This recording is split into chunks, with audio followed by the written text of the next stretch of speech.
with Nick Cattles.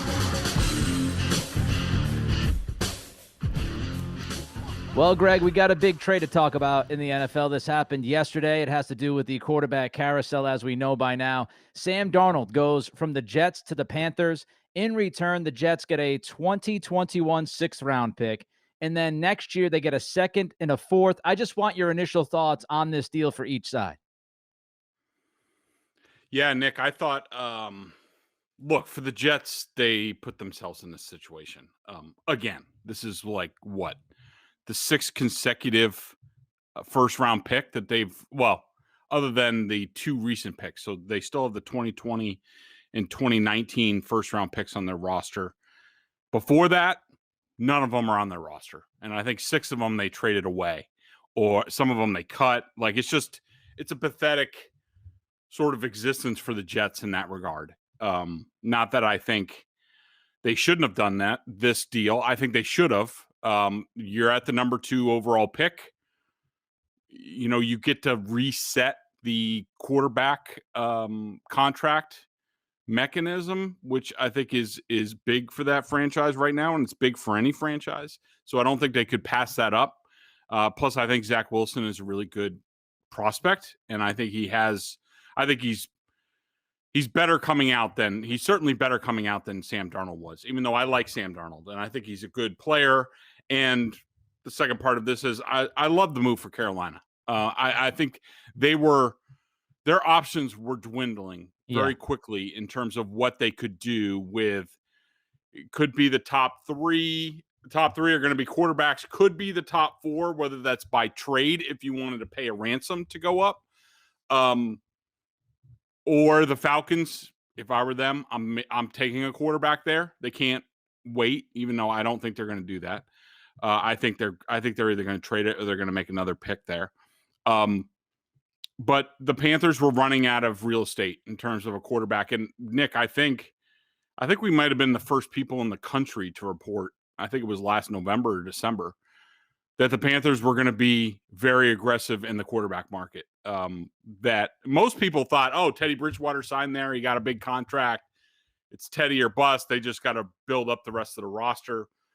No, I heard midway through last season there that they were just like, they were pretty much done with Teddy. Not that he's not a good teammate and he's not a serviceable quarterback, but his ceiling is very limited. And they wanted better. So and plus their owner, Dave Tepper, is very aggressive, and that just wasn't going to stay the way that it was. And so to see them make this deal, I think this is a really good deal. Yeah, Darnold's a little bit expensive, but he's still pretty young. He's not quite, tainted from the Jets. I mean, it's 3 years. I think this is a good spot to still rescue his career. I think that he's going to a team that's on the upswing. I mean, they have to be, considering where they've been. Stability at coach, stability for now at offensive coordinator with Joe Brady. I think Darnold would fit with Brady very well in terms of, in New York, he had Gase, and Gase is a really good offensive coordinator, but he's not, he can't do both roles. And he failed at that a couple of times, Miami and New York. And I think Carolina, he goes there, he gets out of New York, the pressure that was there, being the number 3 overall pick, going to Carolina, where there's like one newspaper, maybe, if there are newspapers even left. And not much of a spotlight, a little bit of a tough, you got Tampa, and then the rest of the division is pretty competitive. And so I think it's a good situation for Darnold. I think it's the right move for the Panthers for now.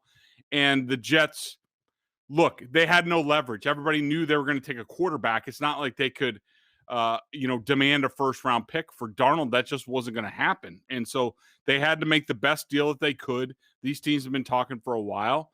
And I think this is about what you could expect in return for the Jets. Yeah, the San Francisco-Miami trade killed any possible leverage the Jets thought they might have had, right? Because the stories that came out at that time, it was twofold. Number one, San Francisco had talked to every team, ahead of them in the draft, especially in the top 5 or 6, except for the Jets. It was rather obvious if you looked at that situation, you said, okay, well, if they didn't talk to the Jets about moving up to 2 when they moved up to 3, that would tell us deductive reasoning that the Jets were drafting a quarterback. Then Ian Rappaport came out and said, well, Philadelphia was trying to move up. Once Philadelphia figured that they couldn't move up and draft Zach Wilson, that's when they started to talk about moving down with Miami. So Philly wanted Zach Wilson.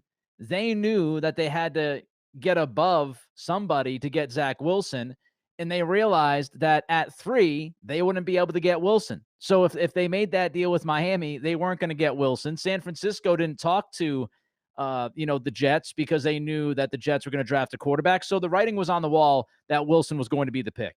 So we know Wilson's going to go number 2. Lawrence goes number 1. I like the deal for the Jets just because, as you said, you got to reset the contract. And really, you're starting to build this program from the ground up. Joe Douglas was not there when they drafted Darnold. Yep. That was a Mike McCagnon guy. So now Joe Douglas gets his quarterback. Robert Saleh gets his quarterback. And you start fresh. And that's what I think everybody needed in this situation. For Carolina, You're right. I mean, they needed an upgrade. And we've been hearing about it over and over and over again about how Dave Tepper, who owns the team now, is just lock, stock, and barrel on finding the next guy. They were supposedly going to go hard after Deshaun Watson. As soon as the Watson legal stuff came out, you and I talked about this, there's no way that dude's getting traded anytime soon. So Carolina was in a situation looking around and saying to themselves, okay, so we don't think we can land a quarterback that we love in the draft at 8. If we move up, we're probably not going to get a guy that we love.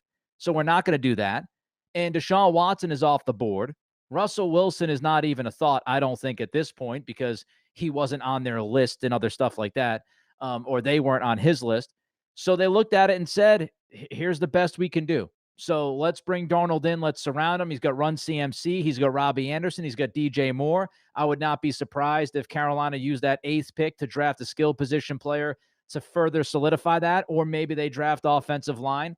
So you start to build your program, as you said, with Joe Brady, Matt Rule, and Sam Darnold. Something you wrote about this trade yesterday jumped out to me, Greg. You made the point that this was a Patriots-like move. Explain to us why. Yeah, just because Sam Darnold was a distressed asset. So, you're talking about 3rd overall pick in 3 years. I don't think he's still as talented as he's ever been. So the talent is still there. Now, you could certainly make bones with the production on the field, and some of his decision making has not been great. But in terms of his ability to see the field, to make anticipation throws, to make throws off schedule, I think Sam Darnold is, I think he's up there. He's not quite there with some of the top young talented quarterbacks in the league, but he's up there. And so that it didn't work in New York simply because of the Jets being the Jets. And also, look, Darnold was this was going to be his 3rd offensive coordinator if he stayed in 4 years. Yeah. It's the Marcus Mariota plan. You cannot, I don't understand why everybody wants to criticize Sam Darnold, and I get it. And I even get it. BSJ members, you bring up Darnold and they're just like, oh, he sucks and this and that. Like, I don't understand why people, what'd you say? He sees ghosts. Yeah. Oh yeah. That whole thing. And they're great. Van Noy's back. So we get all those comments now. But even though I love Van Noy on the field, it's the comments and things like that. But I just don't understand why people, when you talk about young quarterbacks and how they've done to that point in their career, like, you can't just say they suck. Like, that's not what happens. Like, you have to look at the context. You have to look at the circumstances. It's nature versus nurture. Like in the NFL, if you don't have the nurture part, you are going to fail as a young quarterback. And so Marcus Mariota having 4 different offensive coordinators in his 5 years in Tennessee, no one's going to succeed like that. Why do you think Tom Brady was as good as he was? He had Charlie Weiss, then he had Bill O'Brien, then he had, Charlie Weiss, Josh McDaniels, Bill O'Brien, back to Josh McDaniels. The same offense, the same playbook. all these guys, every time a new guy comes in, it's a new playbook and new this, let alone the new teammates. Like, it's impossible. It's impossible to be successful like that.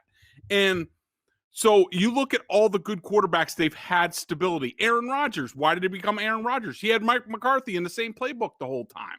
Like, it's not that hard, and people need to start putting this into their draft evaluations when they talk about the player. Now, part of that conversation should be, can that player recover? Because some guys just can't. Like, I don't know if Marcus Mariota can. Yeah. Okay. I think he has a chance, and I'd like to take that risk, a minimal risk, but a lot of guys just won't recover. The David Carr effect. So, I just think that it's been unfair with Darnold. I think that in terms of the Patriots, he's still really talented. Belichick has said in the past how talented he is. I know people will say, well, Belichick says everything about everybody.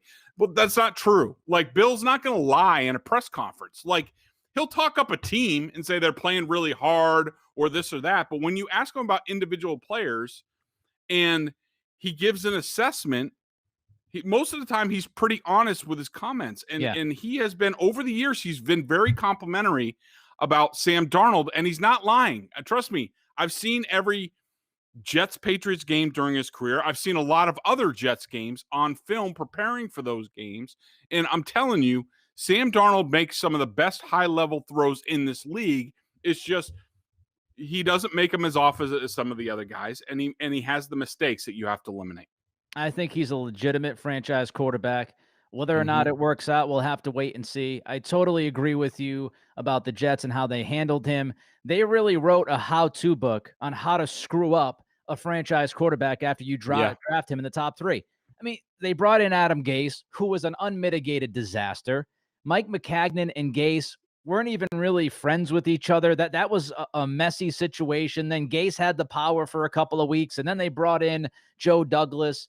And, Sam Darnold's in the middle of this and changing offenses. It's my concern with Miami and Tua Tagovailoa, because what they're doing with him, with the offensive coordinators, we talked about that a week or two ago, this idea of, okay, we have Chad O'Shea, then Chad O'Shea's out, then Chan Gailey's in, now Chan Gailey's out, now you have co-offensive coordinators. What you have to do is you've got to draft a guy you believe in, and then you've got to set him up. You've got to support him. And if you fail to support the quarterback, I'm not putting that on the quarterback. Now, is Darnold to blame for some of the turnovers and some of the bad decisions? Of course he is. But we're not sitting here and absolving him of every mistake he's made on the field. But the Jets did everything they could to make sure that they failed. It was truly amazing. It was a comedy of errors. So hopefully Carolina gives him a chance. All right, of course, this falls into the Patriots, and we look at the draft now. Theoretically, Greg, I stress that word theoretically, this makes it more likely the Patriots could land a quarterback in the draft, because now you had Carolina, who was before this trade looking for a quarterback upgrade. They're now out of the quarterback market. So let's go team by team quickly. And I want to focus on the teams that are above the Patriots, not below the Patriots. Like Washington is in the mix. Chicago is in the mix. You can even argue that Pittsburgh, New Orleans could get involved. Those teams are underneath the Patriots in this draft. Yep. The Patriots can outbid all of those teams. So let's look at the teams above the Pats. Let's start with Atlanta at number 4. The draft really starts there. We know Lawrence is going 1. We know Wilson is going 2. A lot of people feel like it's going to be Mac Jones at 3. Whatever. San Fran's picking a quarterback at 3. What do you think Atlanta does now with that 4th pick? Okay, this is the money spot. And I've seen, and I actually didn't know about this mock draft till I saw you tweet about it this morning.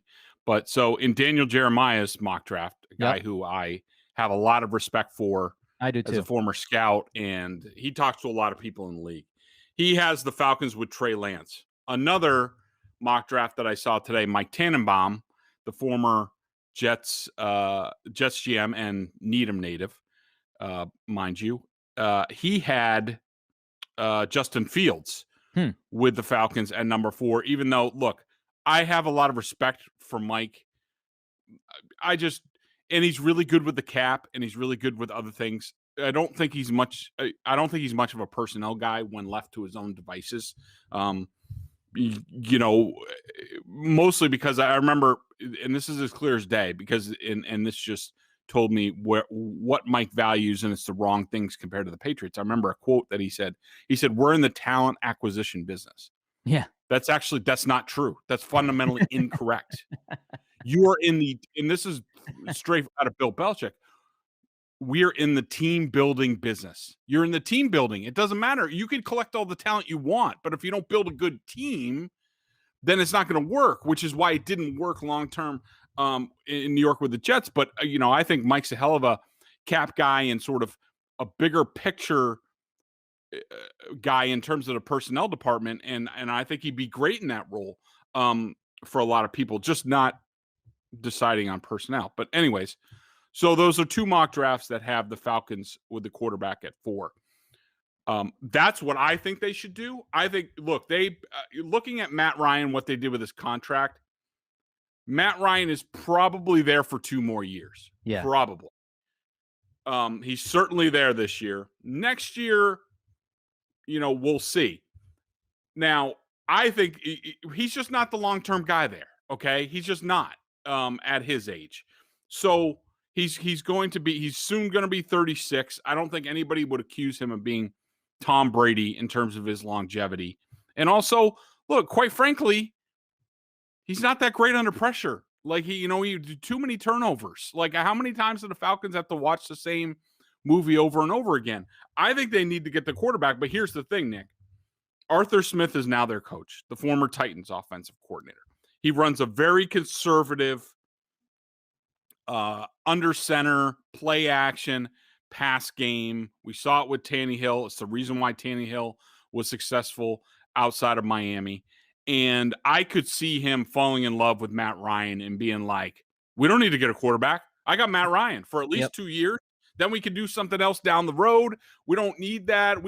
Let's get an offensive tackle. Let's get Sewell left tackle. Let's sure that. I could see him making that argument. Fontenot, luckily, is the GM, and he'll make the call. It'll be tough if he goes against his head coach with their first round pick. So I'm not sold on the I think the Falcons will try to trade that pick to a team looking for a quarterback. I don't think they're going to take a quarterback. I want them to, but I don't think they're going to do it. I agree with everything you said from beginning to end. And you wonder, you look at somebody, the thing about this draft is the shiny toys in the store are available to every team now after the top 3. Right. When you look at, I made this argument when the Philadelphia-Miami trade happened. I thought that Philadelphia trade was all about 2022. They were picking up a first-round pick from Miami next season, and I think Philadelphia is setting themselves up where if Jalen Hurts isn't the guy, they now have a bunch of picks next year to try to move up and get the guy. I think that's what they're doing. They're trying to position themselves to cover their ass if Jalen Hurts is not the answer. But my issue with the trade by Philadelphia was when you trade from 6 to 12, because a lot of people say, oh, you'll get the same guy at 6 as you will at 12. Not in this draft, because if you have the top 4 guys being quarterbacks, everybody else is dropping down a peg. And you mentioned Daniel Jeremiah's mock draft. He's got Micah Parsons going to the Patriots at 15. Well, Parsons in every other year probably doesn't get to 15, and he might not get to 15 this year. But the way this draft is falling, it opens up the possibilities. So when you look at Atlanta, you say to yourself, okay, do we bring in the next quarterback? Because I think that's what they should do, like you said. Or do we draft somebody like Kyle Pitts and Arthur Smith gets all worked up and says, ooh, Kyle Pitts is my Jonnu Smith 2.0. And now I've got Julio Jones and Ridley on the outside, and I've got Kyle Pitts, and I've got Matt Ryan, and he's working up a lather. He's all fired up, and he runs to the draft board. Like, I could totally see that happen. So Atlanta, we both agree. Nick, one more thing on Lance and going to the Falcons there, like Jeremiah predicted. Lance is probably I don't really have a comparison, but it's been a while. He's probably the most adept college quarterback prospects coming out at operating under center, play action. He played an offense with a fullback. Like if you were Arthur Smith and you were like dialing up, all right, well, this is my future bet, my sort of Patrick Mahomes, but is more under center than shotgun, then Trey Lance is your guy. And really with the lack of games that he's played, Trey Lance would be the perfect guy to sit for a year. Who was it? I think I heard Michael Lombardi said Trey Lance is a year away from being a year away. Yeah. Well, if that's the case, then he's the perfect guy for the Falcons. But do you want that guy at 4th overall? That he might not play until year 3. Like the Patriots are fine with that with a 2nd or 3rd round guy, but 4th overall pick not playing until year 3. I don't know. That's a tough sell. Yeah, and kind of a similar situation as we jump to the next team is Detroit. Detroit's fascinating. You look at their situation, they have Jared Goff. They made the deal with Matthew Stafford involved, as we know. And the thing that jumped out to me about a week or two ago, the Lions restructured Goff's contract, which makes it much more likely he's around in 2022. So a very similar conversation when you look at the finances of it. Brad Holmes, who was the new GM in Detroit, he's an LA guy. He was there with Jared Goff. You have a new coach and Dan Campbell biting kneecaps off. You got a new scheme, all sorts of stuff happening in Detroit. They're a wild card. I don't think they're going to draft a quarterback. I think they're going to, if they can, if Atlanta sticks and picks at 4, then Detroit kind of becomes the sexy part because I don't think Cincinnati's going to want to move down too much. I mean, Duke Tobin came out. Tobin came out over the last couple of days and said, I don't want to think too much about this thing. And he mentioned Chase, Sewell, and Pitts. So I think Cincinnati's picking one of those 3 guys at 5. Yeah. So, the Bengals are not good with complicated, whether it's trades or whatever. They are they're a steak and potatoes type of football operation. Yes. So I think Detroit either trades or they stick and pick, and I don't think they pick a quarterback. I agree. The next team that's interesting, of course, is Denver. And John Elway, Yes. One of the best quarterbacks that's ever played the game, the one thing he couldn't do as a GM is pick a freaking quarterback. Peyton Manning fell into his lap. Brock Osweiler, Trevor Siemian, Joe Flacco, Paxton Lynch, who they moved up to draft in the 1st round. It was a comedy of errors from Elway dealing with the quarterback position. Of course, Elway is now not making the personnel calls. George Payton is. So that leads us to Denver at 9. What do you think they do? So that's another interesting discussion. And I was just trying to look for the Vikings sort of draft. You might know outside of Ponder. So they drafted Ponder. Didn't they draft him? The Vikings at one point, Christian Ponder. I'm just looking. Sorry. So outside of number 1 in 2011. I think Rick Spielman and they were there because Spielman was in Minnesota when I was covering the Packers. So outside of drafting Christian Ponder 12th, they really didn't do much in the draft quarterback realm. And the reason I bring up the Vikings to catch people up. So George Payton for years, I know George. George was assistant general manager to Rick Spielman. And basically, when Dave Wannstedt was the head coach and had personnel powers in Miami.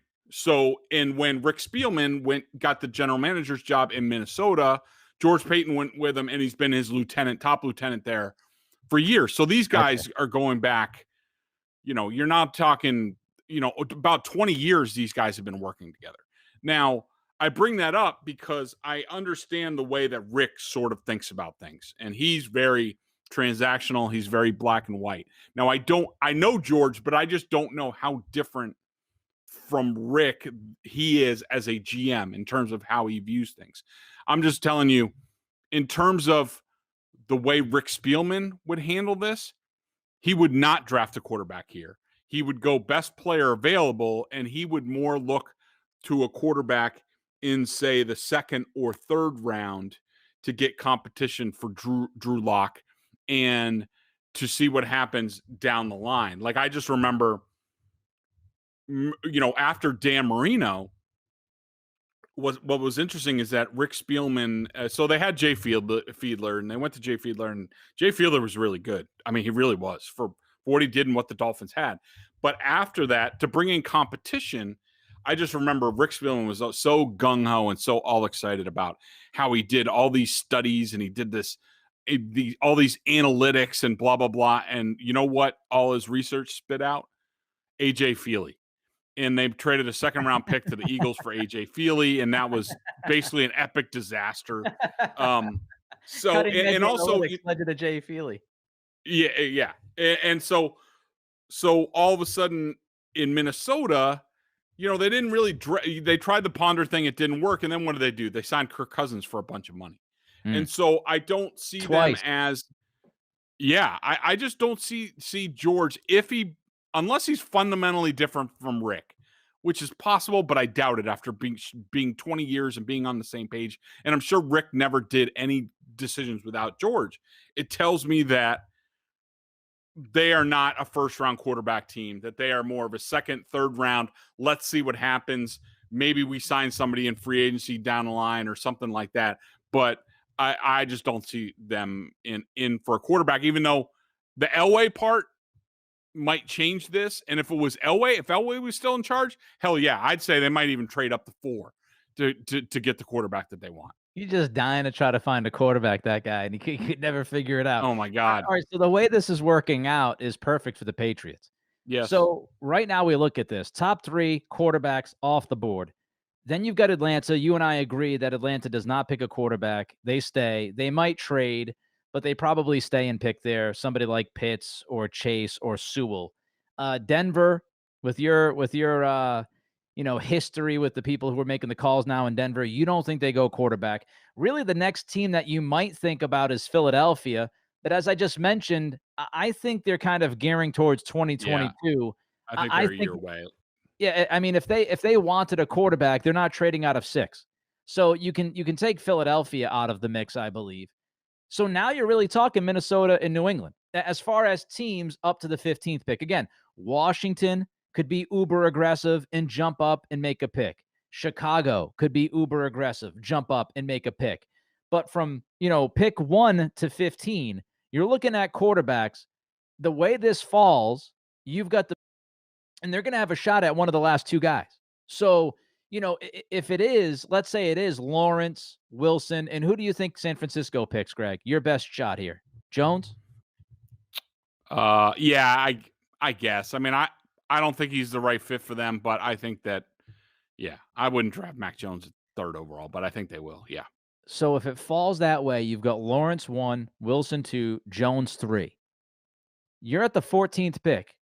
Again, unless one of those teams behind the Patriots get uber aggressive and move up, you're at the 14th pick now with Minnesota, having Kirk Cousins, and you still have Trey Lance and Justin Fields on the board. Now, I don't think that's likely. I think a team will eventually move up, but still, this is why it's more likely the Patriots could draft a guy at 15. Because if Minnesota does draft a quarterback, you still have one of Lance or Fields. If Minnesota, as you just mentioned, Rick Spielman's history, maybe Spielman and Mike Zimmer are crazy enough to say, no, Kirk Cousins is our guy. Like, we gave him the extension last year. We're going to ride or die with Kirk Cousins. If they stick with Cousins, now you've got 2 quarterbacks sitting at 15. Worst case scenario, you have 1 quarterback sitting at 15. So the Patriots, they have the option, which leads us to this. When you look at the quarterback situation in the Patriots, big picture, Greg, they have at least an opportunity to boost the quarterback room. They can go out and trade for Jimmy G, who I think his value continued to take a hit yesterday with that Darnold deal. San Francisco trying to sell us that they want a first-round pick in return is a joke. That's not going to happen. Nobody's trading a first-round pick for Garoppolo.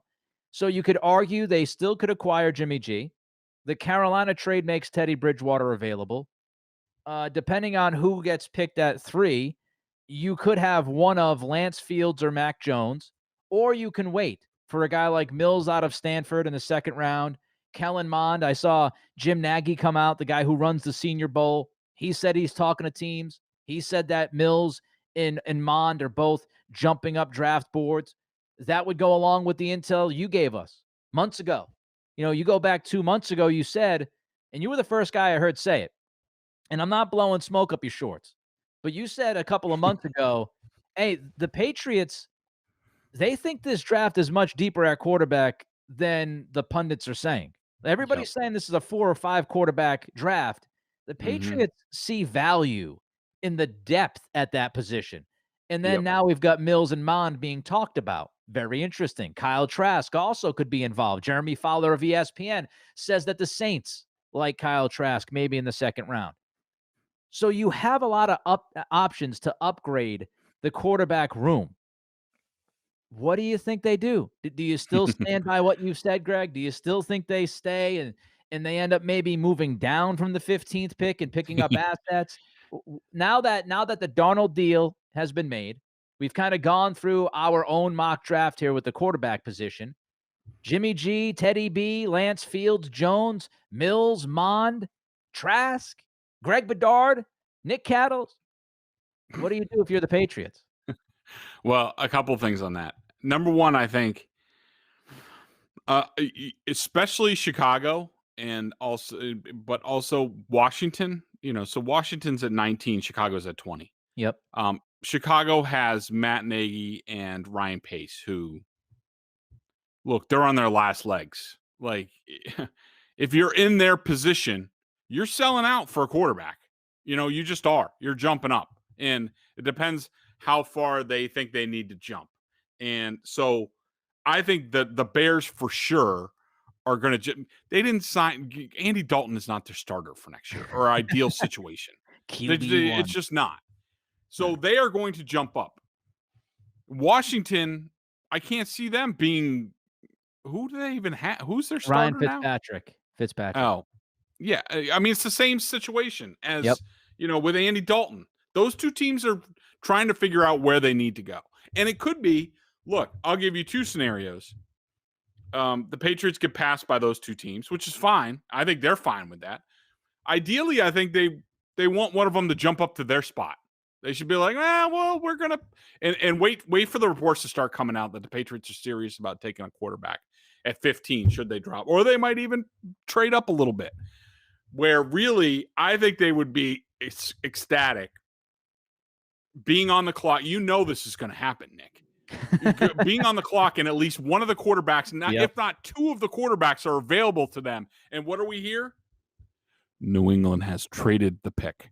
Patriots Twitter going crazy, right? All the fans saying they got a chance at Lance, they got a chance at Fields. They're going to get their quarterback of the future. Yep. And then it's going to be New England trades the pick. And they move down about 4 or 5 slots. They pick up an extra 2 next year. What have you, a 2 this year. And guess what? There's still a quarterback on the board. And I'm not going to get crazy with this scenario. But I think look, you presented me the option if there is first of all, I think both Washington and Chicago will get a quarterback before the Patriots do. That's what I think.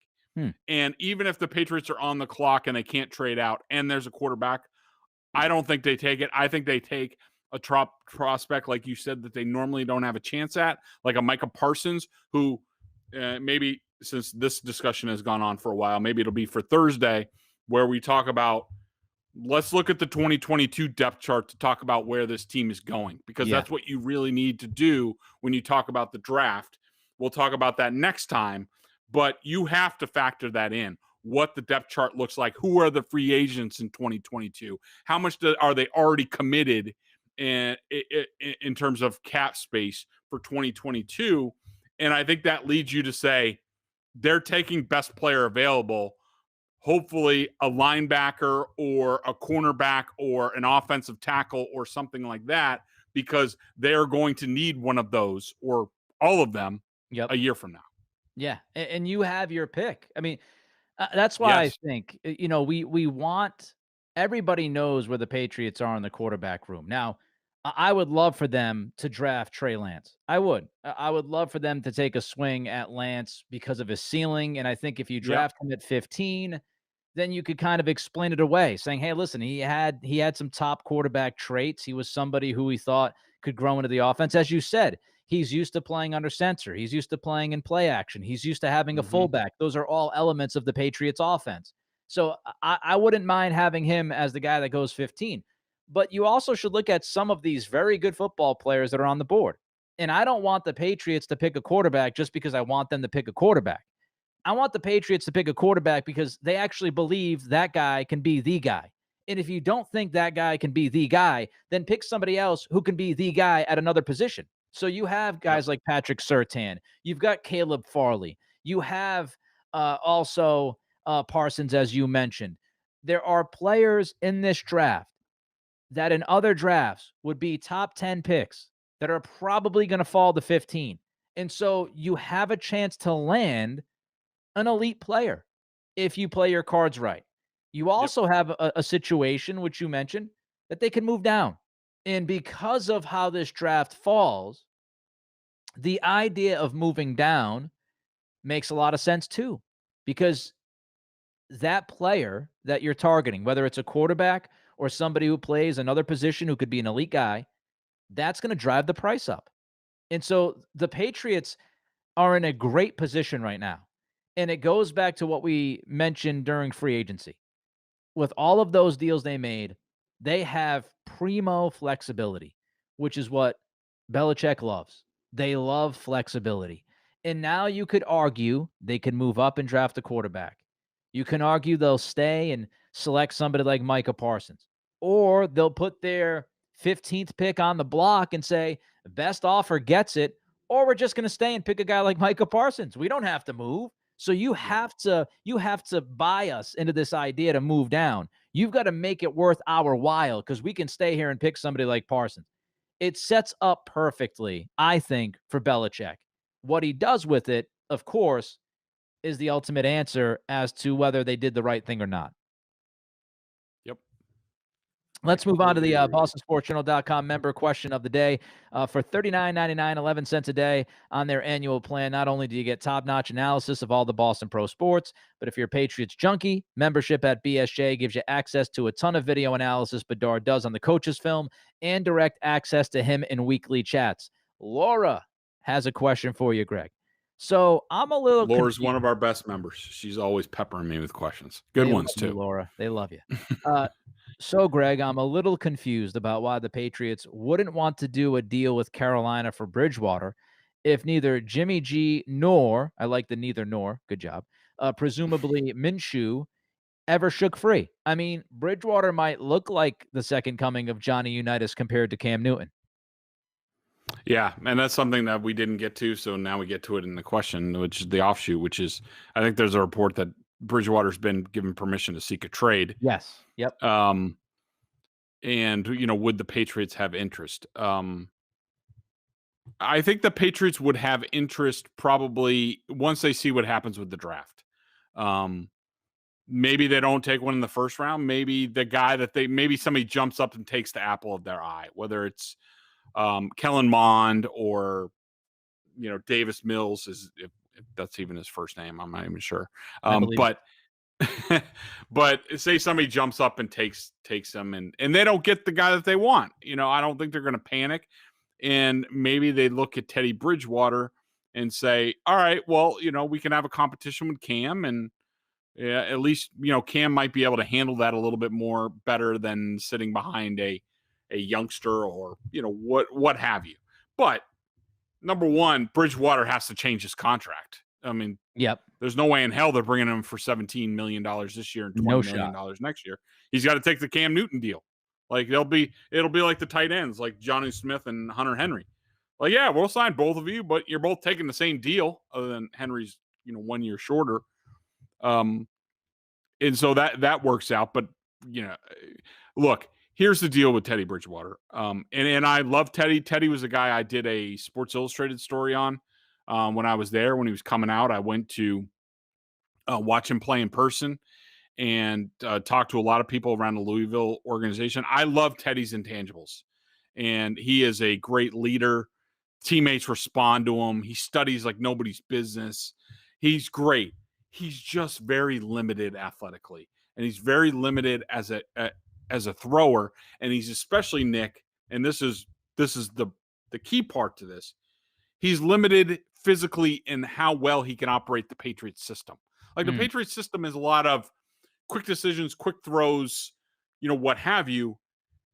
Teddy's more of I almost equate him to, he's more like Chad Pennington, sort of like not great arm strength and sort of, lob the ball down the field into places. And that works for some schemes. It just doesn't work in the Patriots horizontal schemes. Like in the Patriots scheme, you're trying to open up openings horizontally and then pick them apart. Right. And Teddy it just doesn't fit. He makes decisions fine, but it's just his arm and quick twitch ability just, doesn't translate well to the Patriots. And people, well, how much worse can he be than Cam? I get it. And I tend to agree with the Patriots on this topic. They would rather go with Cam year 2 than bring in another quarterback for another year 1. I frankly agree with them. And that's led to my meltdown last year about Alex Smith.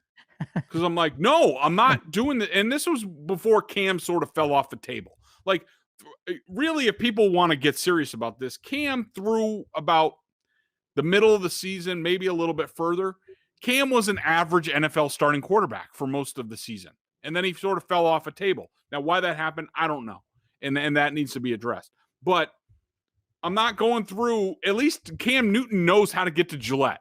At least he knows somewhat of the offense. At least he knows some of the players that he's throwing to. All right, maybe just Jacoby Myers. But, in Doughboy or whatever the hell anybody's name is.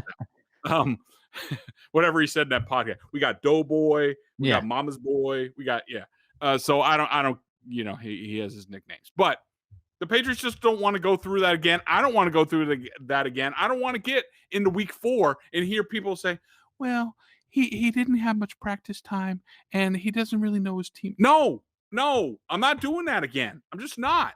So I'd rather go with Cam Newton and Jarrett Stidham and a draft pick than have anything to do with Teddy Bridgewater. At least with Minshew and Garoppolo, I know that there's an upside. There's no upside to Teddy Bridgewater. He might be a little bit better, but I'm not wasting freaking time for that little bit better. I'd rather spend the time trying to make Cam better, and I think that's where the Patriots are.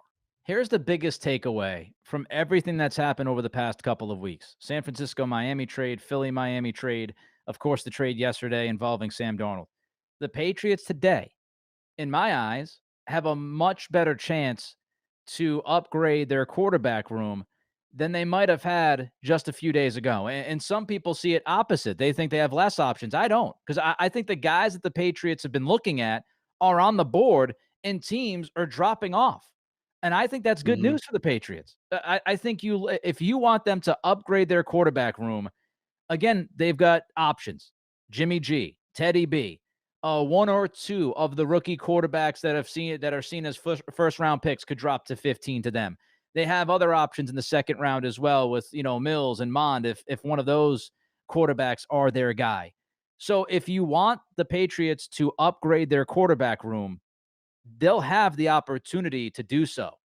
Whether or not Belichick feels like they need to, that inevitably is the question that needs to be answered.